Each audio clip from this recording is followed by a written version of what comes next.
Right. Okay. Okay, we can get started. Okay. Здравствуйте, это Татьяна Татарчевская, координатор проекта «Университет без границ». Это очередная встреча нашей неформальной группы исследователей новых медиа. Мы собираемся более-менее регулярно с тем, чтобы обсудить какую-нибудь книгу, исследование или поговорить с исследователем новых медиа и общества. И сегодня у нас довольно уникальный случай, потому что мы можем сделать и то, и другое. У нас в гостях американский социолог Алексом Ханна. И сегодня мы хотели бы поговорить с ним о его исследованиях, а также, возможно, обсудить с ним книгу, которая вышла совсем недавно в издательстве Cambridge University. Она называется «Digital Media and Political Engagement Worldwide». Все, кто нас видит, вы можете участвовать, задавать вопросы на нашем канале в YouTube или оставлять комментарии. И я буду их озвучивать. And now let me switch to English. Alex, hi. Hi. Thank you very much for joining us today, for volunteering your time. Well, let me say a few words, I guess, about what you do. Alex is a researcher, he's a sociologist, and he's an expert in computational social science. Alex is completing his dissertation at the University of Wisconsin-Madison. And in his dissertation, Alex analyzes the language of protest movements in the newspapers using supervised machine learning and natural language processing. And maybe my first question to get us started for Alex would be, maybe you could say a few words more about the topic of your research, of your dissertation, what you study, and why. Okay, sure. So thanks for the introduction. So my dissertation research is motivated by the fact that it's very difficult to get systematic information on protest events. The fact is that when you're trying to find out the who, what, when, where, how of what protests happen, you actually can't rely on things like official records and police reports for a variety of reasons. There's no consistent way of gathering views across a large-scale area. You have to focus. You may be able to do it within a city, but cities have different protocols. If you're trying to track protests on a national or worldwide scale, then it's actually very difficult to do this. So because of this, social movement researchers have focused primarily on newspapers to gather information for protest event data. The way that they've gone about it is that they've had usually an army of undergrads or researchers to scan the newspapers either physically or digitally and hand code the newspapers for protest events. So there's a big project of this sort that came out of Stanford, and where they did this in the U.S. from 1960 to 1995. And my dissertation is focusing on developing a system that uses supervised machine learning to code for protest events and for all their characteristics based on that data. And so that's what my dissertation focuses on. My prior research focuses on trying to understand mobilization appeals by protest movements that are very much using digital media. I do have an article, my master's thesis, in an article based on Egypt's April 6th movement, and trying to, this is a movement that primarily started on Facebook, and I also use principles from machine learning as well as some qualitative interviews with some of those activists to understand how they're appealing to mobilization. They're trying to get press. They're trying to appeal to people to come out to protest in Tahrir Square and other places in Egypt and in Cairo and Alexandria.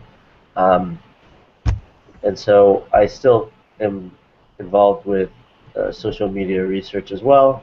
I'm looking at a few things, like we have a project surrounding elections in the US and Twitter, and also looking at there's sort of a growing literature on forecasting elections with Twitter.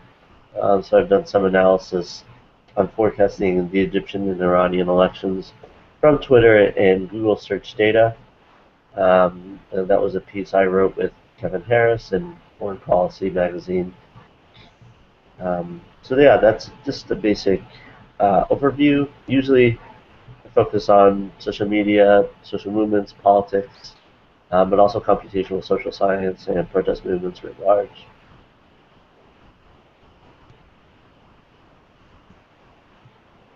Did you carry out a comparative research?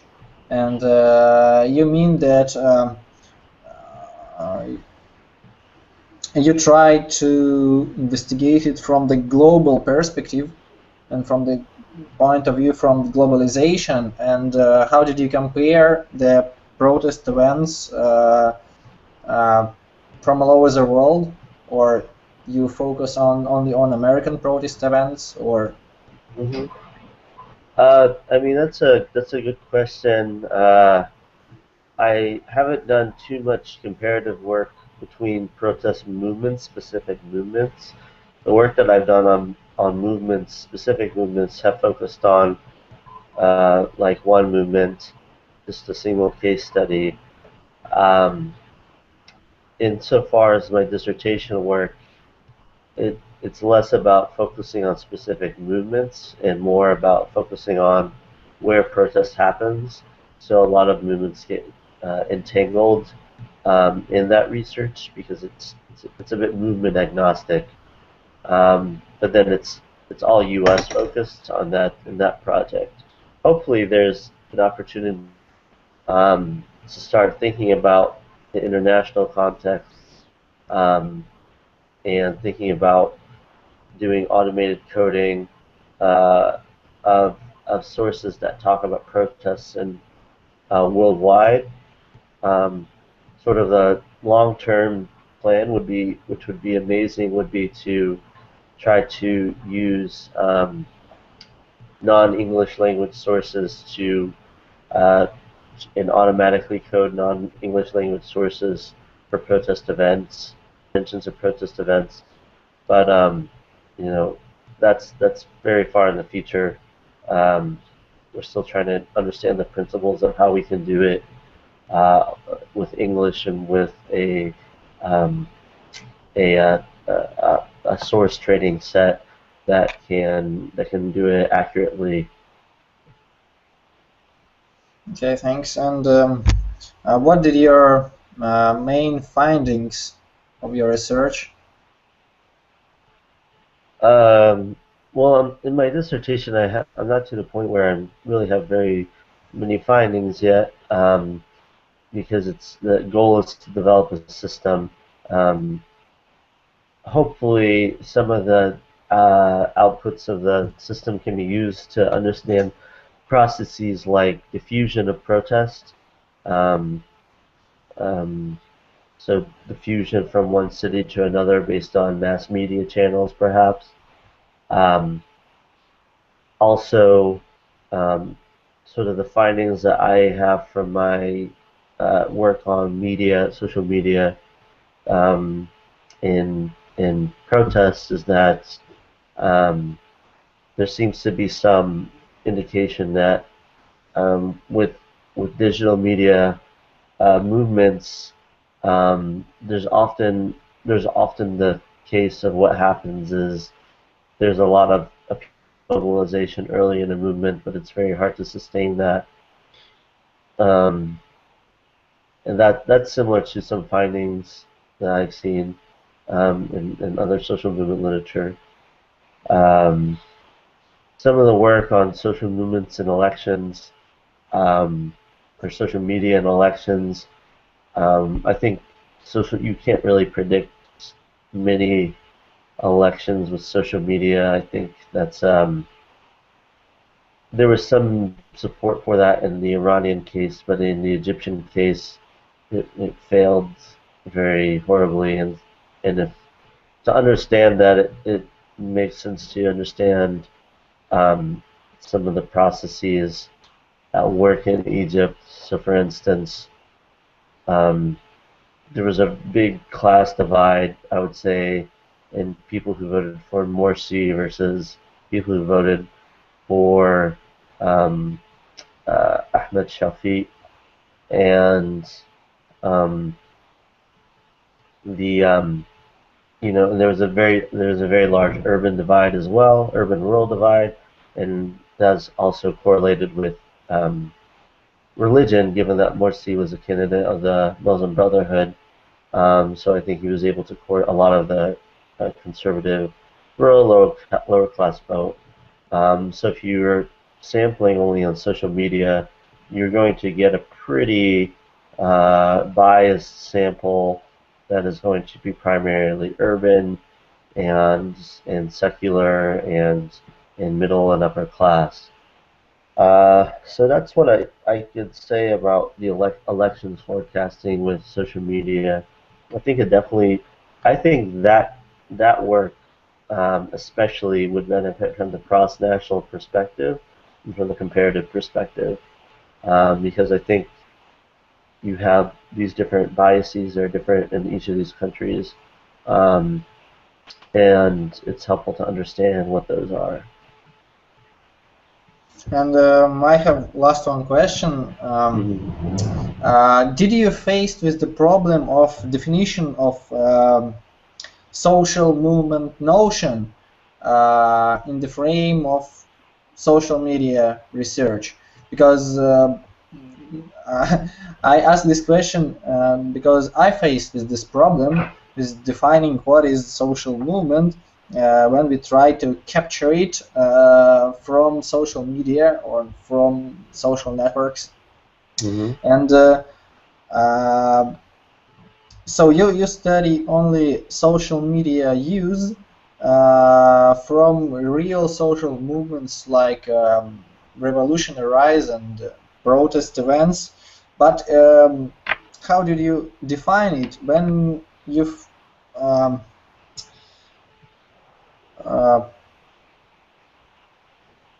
operationalize so it? something like something like Occupy Wall Street. It's something like not a permanent social movement which happens in the streets or in some squares. It's something like only virtual or online movement. And how did you distinguish, and what is the boundaries between these two phenomena? Between social movement and this moment when it became an only online movement. Right. So I guess I wouldn't say that if something's only online. I think it's still fine to call the social movement. I mean, this is a big topic of debate in digital media. If you read, like Clay Shirky or somebody, they will say you don't need what's known as like the classic social movement organization. A lot of social movement literature focuses on the idea of organizations, and the fact is that organizations are the only things that can sustain, that can gather resources that are adequate, that can take advantage of political opportunities, that can have a committed core of members who who are able to build the organization and get people involved. You know, and so, and probably rightly so, you know, the focus being on social movement organizations has dominated the literature and social movements. So, you know, on the other side, you have people like Bruce Bimber or you know, Flanagan, Stoll, and Clay Shirky and Yochai Benkler, who are very much convinced that you actually don't need social movement organizations because you have digital media, and digital media lowers the boundaries of communication. You know, and so there's a lot of, and so, you know, I wouldn't necessarily say this is something that you can claim. Well, I would say that you know, communication is one element of many in social movement action, and that in this case, you know, there are other resources that need to be marshaled, and organizations are probably still going to be important in the near future. But as we go on, you know, there's purely digital movements that are worth studying as movements and thinking them as movements. Thanks. Mm-hmm. Well, we have a new participant. Hello, everybody. Hi. Hello. My name is George, Егор по-русски, from Zhukovsky city, and I'm studying social philosophy. I'm a philosopher, and about 3 or 4 years I'm studying social networks and trying to understand the principles of communication and connection between people in the internet, mostly in the social networks via internet, like Google Plus and Facebook, so on. So it's very nice to meet you. And Thanks I for listened. joining. Thank you. I listened to you before, but all this time I'm trying to connect, and at least it happens. Yeah. Well, Yegor, welcome, and feel free to join in since you've listened. I think we got a very interesting discussion going on. Yuri asked this interesting question about what is a social movement, right? Can we consider you know, all these movements or activities or practices with a protest component emerging off the internet? Can we consider them social movements? Yeah, go ahead. Yeah. I think that's it's very interesting question, because now in Kiev, you know, it happens. I mean, protest, social movement, and as we speak, right? And now I'm looking for this, how it cover, how it go on from the internet. I'm speak with people who are in this moment offline. I mean, and I think it's not like Arabic Springs. It's a little different organization. It's more chaotic organization than in Arab countries. But it's my I don't. It's not my general opinion. I didn't research this question. How would you think it's different from the Arab Spring? What are your thoughts on that? I mean that people in Ukraine didn't organize by Twitter like in Arab Spring, or via the internet platforms, they just come because they see the news on TV. I don't know. They catch their information from all the channels, from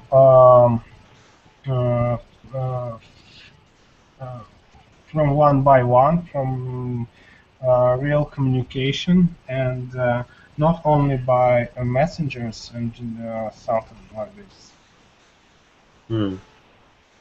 I think that's the most differences between these revolutions. I mean, I think you could also make an argument that the Arab Spring was also very much driven by television too, in the sense of, you know, I'd be of the opinion that the role of social media is rather overstated in the Arab Spring, and that what happens is that there are some people on social media, but when people see what's happening on TV and they're watching, most people are getting their information from TV, and they see what's happening and they think, oh well, that's I should go on down and participate in protests in the squares. So there may be some comparison in that case. Maybe you're right. I think it's a lot of channels of information which protesters can find the news, but I mean mostly connection, and I mean group organized. When somebody tried to rule the situation and to invite people for square, I don't know, for Maidan maybe, and he used his channels in social networks, in internet social networks. This is a very interesting point in all the process which take on in Kiev now. How people gathering day by day, what they use to gather, to connect with each other. I don't know, but I think that mobile phones not the most, not the general channel of connecting people. And I think it's a very interesting question, how they find each other. I was quite curious when Alex was saying that in your research you found that there is this class divide, right? And it seems like, correct me if I'm, but it seems that you are saying that it's mostly urban, educated populations who are using the internet for connecting for the purpose of protests. Is that correct? Yeah, I mean, I think the urban, yeah, and I have a sense, these are the people who are definitely the most active. I mean, those are the people that have the most resources, who can consistently be on social media. I mean, you can be on social media sort of intermittently when you may have access to internet cafes, but you're not doing any. You don't have a smartphone. I mean, a smartphone is very prohibitively expensive. It's not there's not a lot of smartphone penetration. Usually the people that have them have, so many means to actually get them. And so these are the people who tend to be most visible in these protest movements. I don't think, so in that case, classifying them as social media driven, purely social media driven would be, in some in some cases there's some role that social media plays, but in many cases, it's often overstated.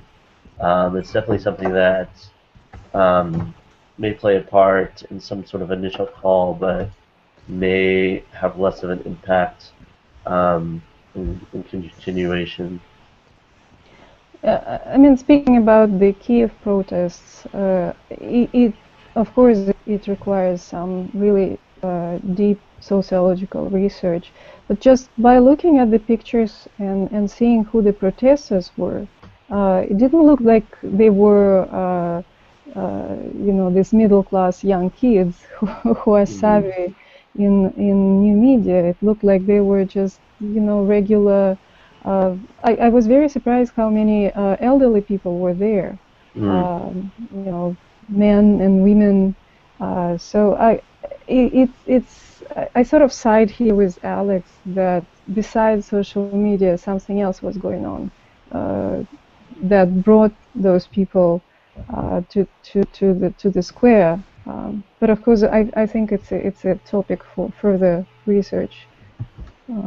What do you guys think? Or maybe you think that social media did play a more important role there?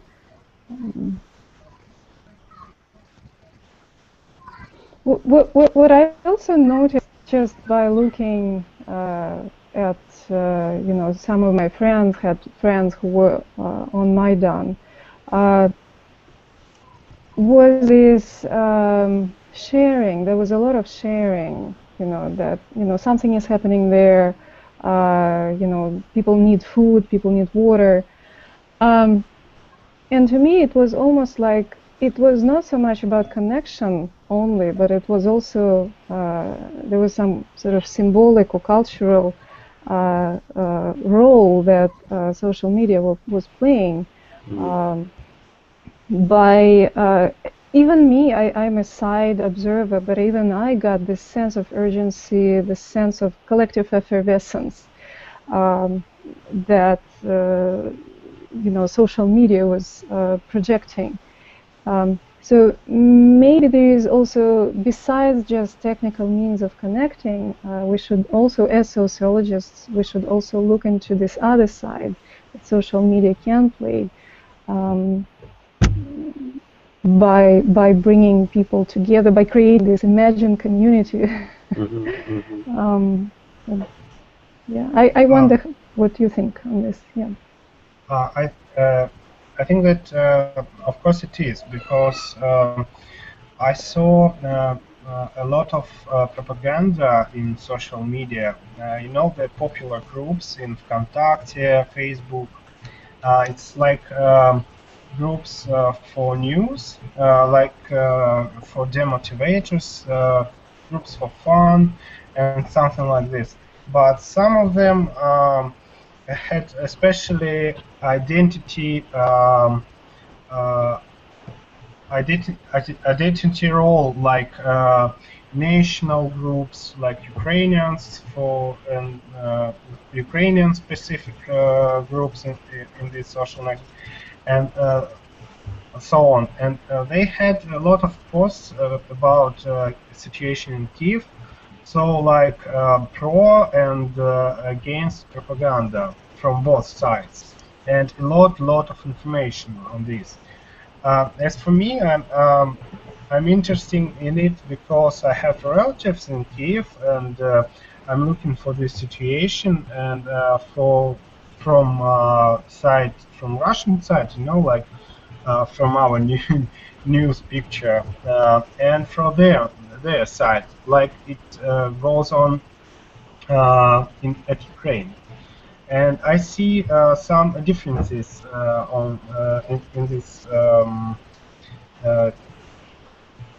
in these two sides.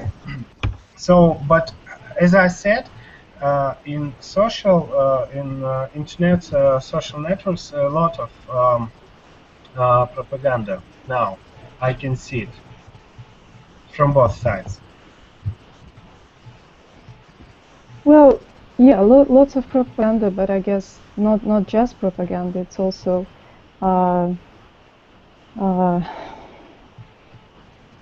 you know, this posts that I saw on Facebook, for example, that you know, again, come and bring food and help is needed, or we need a lawyer. It was in the early days of the protests.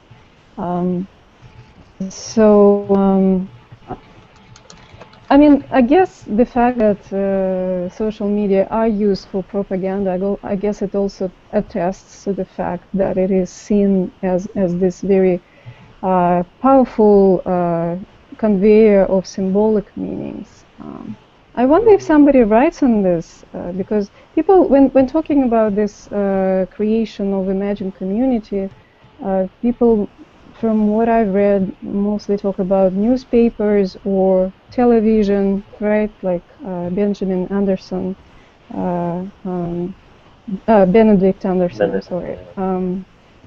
I wonder if somebody wrote on a similar role with social media. Alex, do you know?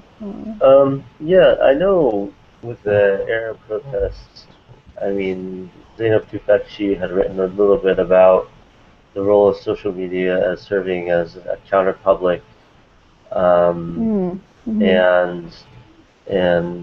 she had written a blog post. I don't know if she had written anything more than that, but that thinking about that, and there have been some things about social media as public sphere, and I think you're absolutely right with the notion of social media as playing an important role as a symbolic politics, and I was actually writing a piece with a friend of mine, Thailand Akar, and he and I have a sort of a working paper on, but it's less about the idea of social media as playing the role of symbolic politics. It's more of the case of occupation of space as playing a role in symbolic politics, and the idea of the occupation of space as being is not necessarily. Sometimes it's very instrumental. You occupy space because it's something in which you know, you block traffic, or you're trying to block a vote, or you're impeding, or you're having a strike or work stoppage. But social media as or occupation of space being important insofar as you're being very visible, and you're also dialoguing with space as a means of this space may be some place as that was the seat of political power, or where corporate power is exercised. And so, for instance, if you think about Tahrir Square as being sort of a central part of Cairo, it's flanked on one side by a building called the Mugama, which is like a big administrative building, or Occupy Wall Street. I mean, the sort of symbolism of being next to the financial center of the world. Now, so that's sort of the role of occupation. Now, whether social media can be a space in which there's a symbolic politics that's exercised, it's possible. I mean, in the sense of you're trying to generate some similar sorts of messages. You're trying to generate some sort of persuasive action in which people are negotiating different identities, negotiating different politics, alternative politics. You know, I think there's some purchase to the idea there.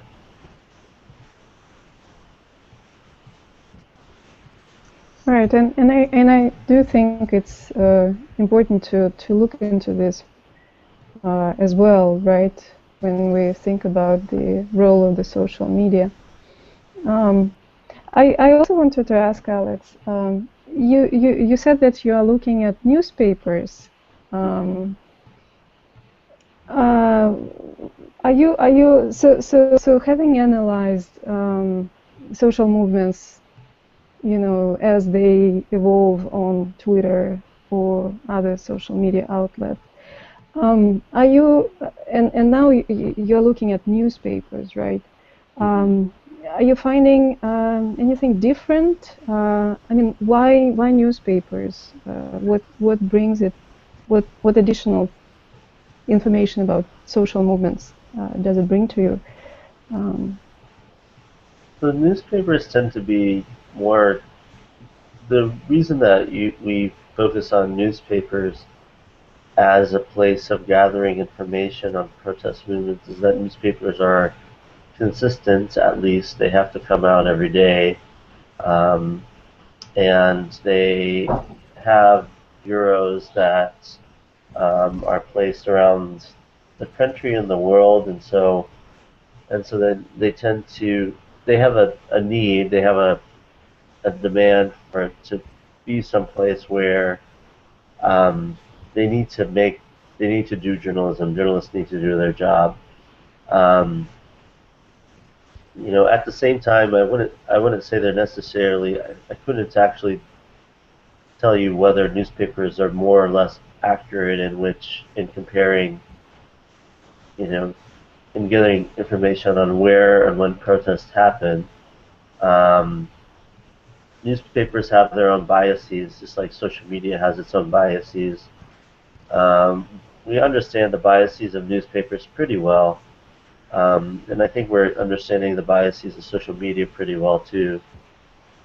So it's possible that one day we could use social media to source information and about protest movements and directly compare the differences between the two.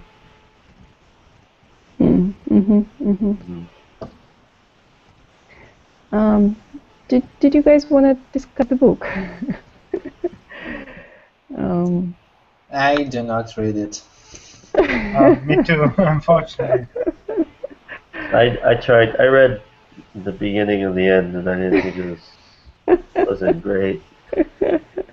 So it looks like everybody hated the book, but since I seem to be the only one who has read it, I thought it was very interesting about this book that it was. It talks about political engagement, right? And digital media. And at the same time, they were trying to use they were trying to be very conservative and use sort of traditional measures for these two notions, digital media and political engagement. It was very surprising. I didn't find any social movements analysis or analysis done via social network analysis, but mostly what they were talking about, how people process the news, and whether and they measured digital media or digital media participation via very kind of what seems to be very narrow measures, such as the frequency of use of social media, the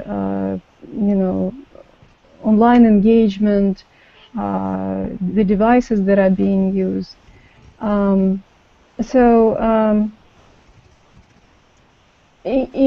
a sense, it was in this sense this book was quite interesting, that it was very kind of conservative and trying to use the existing apparatus to approach political engagement, and again, political engagement was measured through the same traditional measures. I think that Almond and Verber, their classical study of political culture, I think it was done in the 70s. They specified. 68.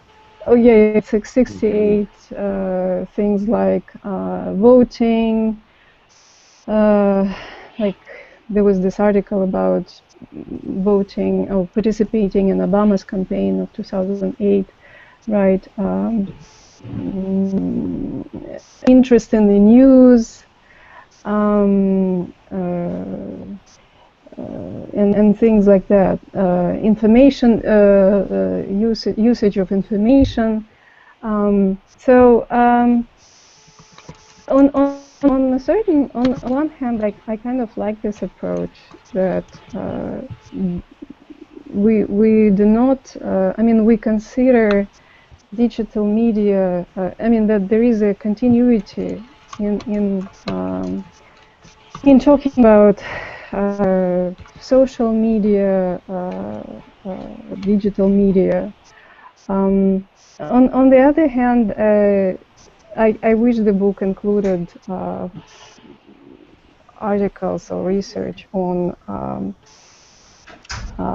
social media participation, which there were none. Mm-hmm.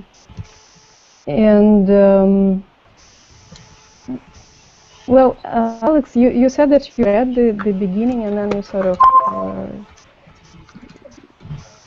you didn't like the book, right? Is that what you're saying? Right. Yeah. Yeah. I think it's more of the. It's less about, I'd say, the specifics of the book. It's more about the specifics of the genre. There's a sort of genre of research that the metrics are very much. I think the metrics are, they're often reliant on like these metrics of like the International Trade Union of how many people use the internet and internet penetration. So yeah, I guess some of that is a bit. I don't really know if I like that kind of research. Yeah, I don't know. I'm trying to go back and look at some of the case studies. Yeah, some of the surveys sort of ask very broad questions about internet usage and political participation. I mean, they don't seem to be terribly surprising outcomes either. Alex, you think they use very poor instruments to measure political engagement and other? I wouldn't necessarily say that. I think the instruments are rather, these are often used in political science, the sort of how you get involved in political movements. You know, they'll talk about like political participation. Like they have this table in the beginning where it's often political participation is, you know, you are involved in some sort of voting activity or some sort of protest or boycott activity, and then you know, it's sort of the variables that rely on internet penetration are actually are rather, I don't think they're very good. I don't think they're really very like the way they measure these things that come from ITU, they're not really reliable. And I think they don't really tell us too much. They don't really tell us about the variation within the internet using and social movement using or social media using population. So that's my sense of it. Yeah, I mean, what were some of your thoughts on that, Yuri? What? What were some of your thoughts on some of those instruments? Have you read any of that literature and had some thoughts on it? No, I don't read the book, but I only try to catch your thought and your sort of critique. Mm-hmm. But I don't know exactly about the best way to measure political participation and political engagement. Yet I think that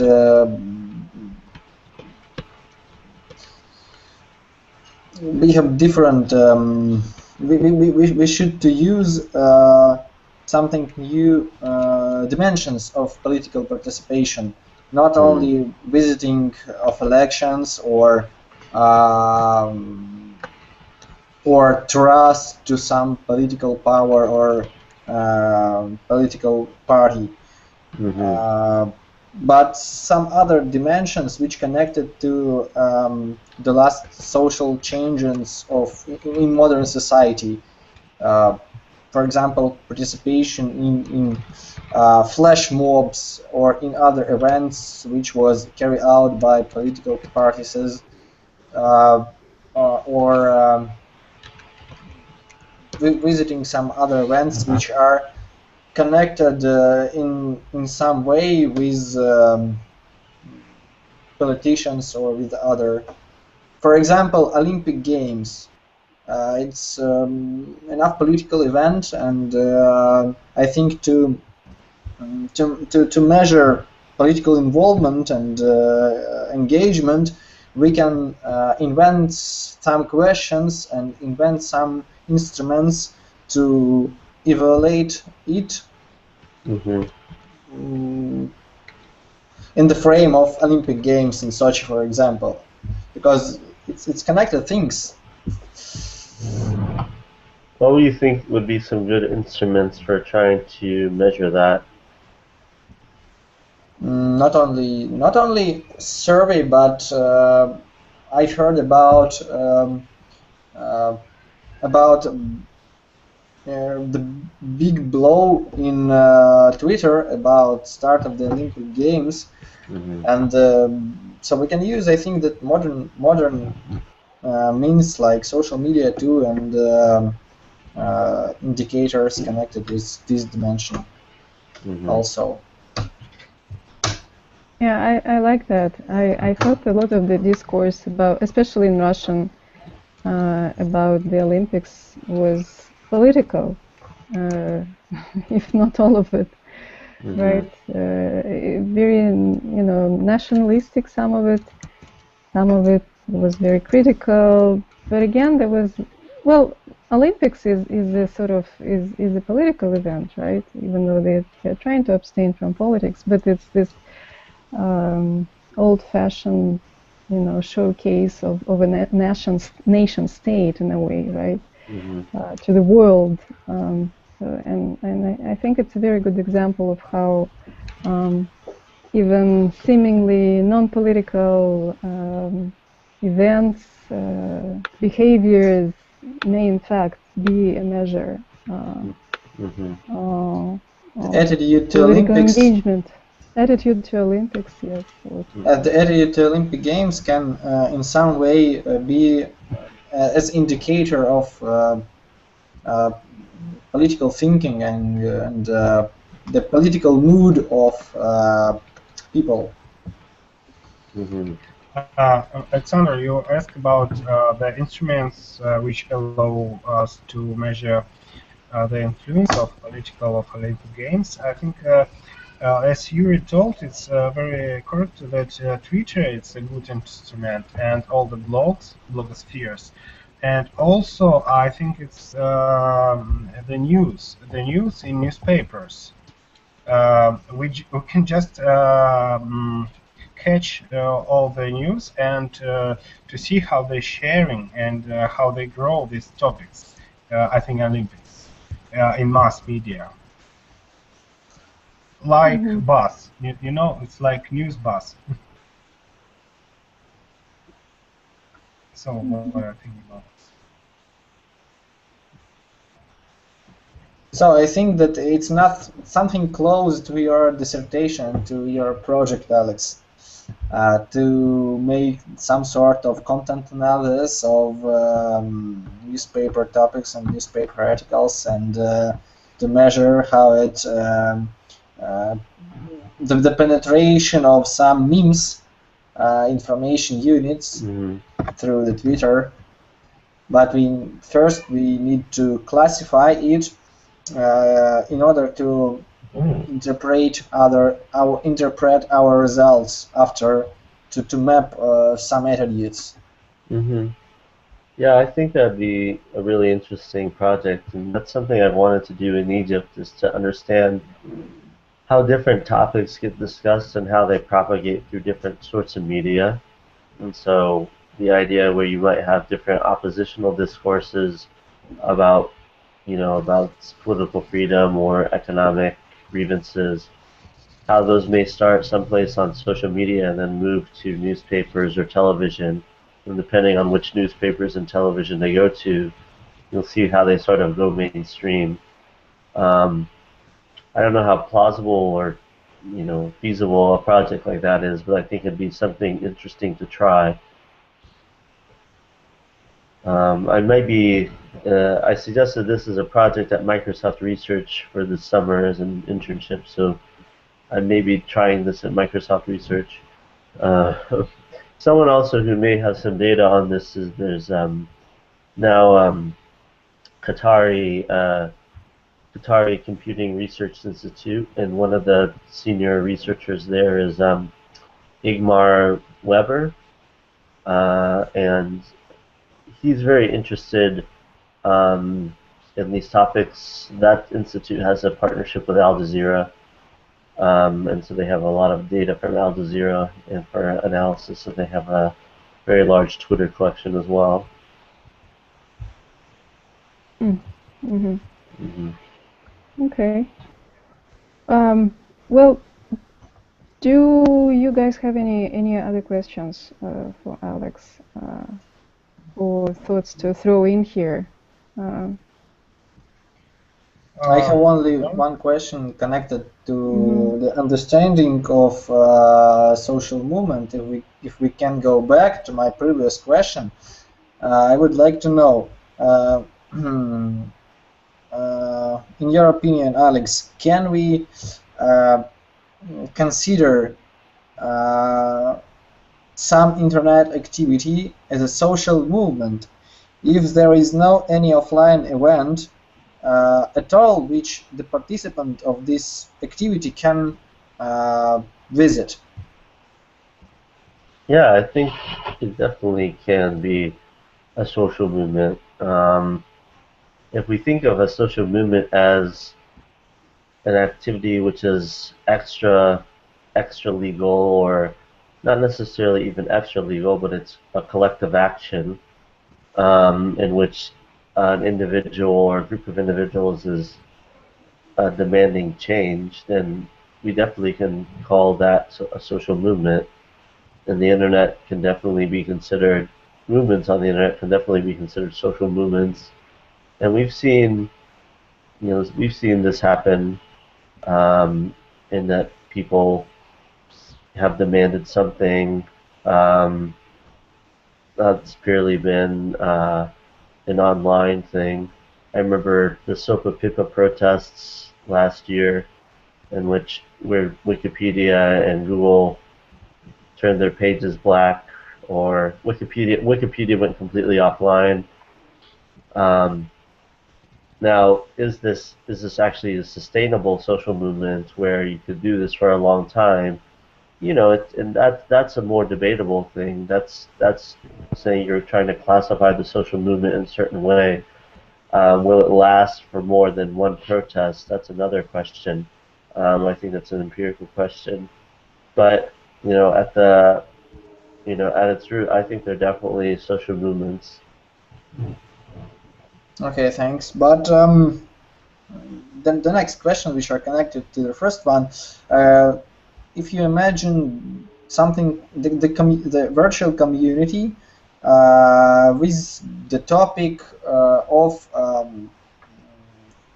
for example, conspiracy theory. So it's gather people who believe in some conspiracy theories, and a lot of posting and a lot of conversations inside of this community that they try to influence for agenda setting and other. So, but they can't together and to organize some offline events. And so the activity have the pure virtual character.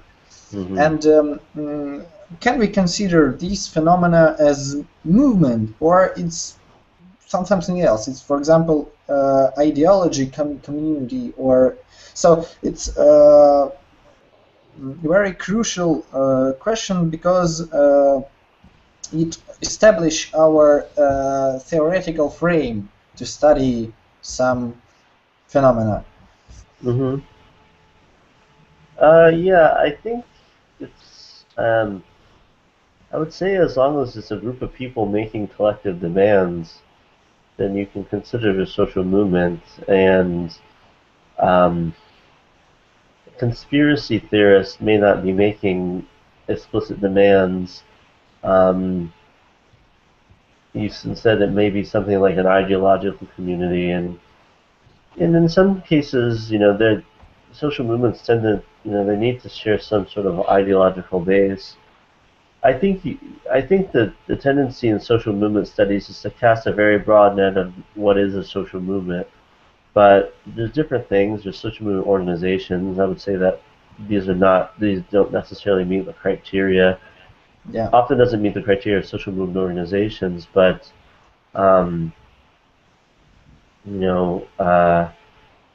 there's also a notion that's used more in political science. It's called the idea of the interest group, and these are more oriented towards one's interests. Something that social movement theorists, people in sociology, think of more is how social movements play into how people think and their identities, and how people identify. So in that case, I would say a group like conspiracy theorists, or some group united by an ideological tendency, I would still say it's a social movement, even if the demands are not very well defined. There's still some sort of way in which they would like to change the world based upon the ideology. Another example that's similar, I'd say, is like the white nationalist movement. They may not have, even if they don't have concrete demands, if they just believe like white people are better than everybody else, this is still some way in which they envision society should be different. Okay. And besides, I think one group never exists in isolation, right? Mm-hmm. If it's a conspiracy theory group, they probably talk about some topic, right? I was thinking about Tea Party. And besides, there was a lot of conspiracy theorists among their participants, but it wasn't just the only thing that they were doing, right? There was a bunch of other discourses and groups and actions, and I guess the definition of a social movement would cover rather all this more general activity than the activity of just one group. Yeah. Yeah, exactly. Just have to look into the broader context as well. Yeah. Well, I'm sorry. Okay. I want to ask a little question to Alex. How do you think can we see in near future some phenomena like flash mobs, some new kind of social phenomena? I don't know what it could be, but what's your opinion on this? Yeah, I think, of course. Social movements, activists are always innovating their tactics, and things are always being very innovative. And I don't know what they're going to actually. I don't know what this will look like, but it's. Unlike you, I don't think there's a way we can forecast what new tactics look like, but in the sense of, that it'll probably be something that is facilitated by new media. So people are generally very creative in how they think about new media and how they use it to play into activism. And so I think, new tactics are developed frequently. If we think about virtual tactics are very frequently created. So I gave the example of Sopa Pipa, and that being, the internet blackout. that, I don't think we've ever seen that before. That was only a year ago. I've seen this thing called Thunderclap, which is it's a Twitter app that people can add, and basically it lets them send out a tweet at a specific time, and so it tries to get something trending, and so those are virtual ones. I think, with the development of different virtual technologies, you're of course going to see that happen. How much that coordinates with offline activity, I think that's probably going to find something like flash mobs where you do coordination in some separate place. And so then, so I mean, I think, definitely, probably we're going to see more frequent development of new tactics with the more and more diversity in new media tools. Okay, thank you. Okay, well, I think it's a great optimistic place to stop our discussion today. And thank you so much, Alex, for the very interesting comments, and thank you, Yuri and Igor, for your participation. And I do hope that this is not the last meeting that we have, and we can also continue communicating via online, and maybe even at some point we'll see each other in person. Well, thank you so much, and thanks so much. Thanks, Alex. Next time. Yeah, thank you, Yuri. Thank you very much. Thank you. All right. See you guys. All right, see you. Bye. Bye. Bye.